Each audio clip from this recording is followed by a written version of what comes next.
เบิ่งมันสิเบรกบ่เบรกเองเอ้าลบมันเห็นนี้เลยมันลบเองเนาะแมน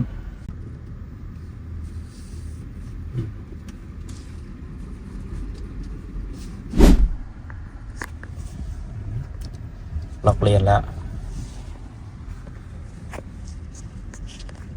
มันหูกดไว้มันหูว่าถ้าจะไปซื้อต้องไปเรียนนี่ โอ้ลองเบิ่งมันสิเบรกบ่เบรกเองเอ้าลบมันเห็นนี้เลยมันลบเองเนาะแมนโอ้โอเคเราไปจับพวงอะไรหน่อยนึงให้มันซื้อไปเลยนะโอเค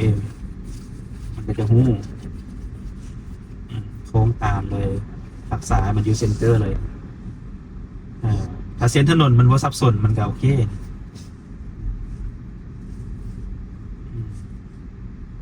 เบรกเอง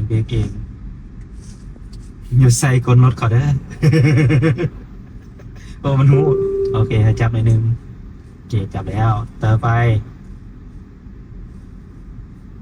โอ้เพิ่มความไวขึ้นสมมติว่า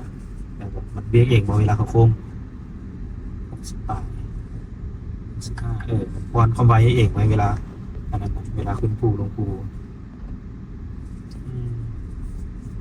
จำกัดความไวที่50เกิดขึ้นจับผมในนึง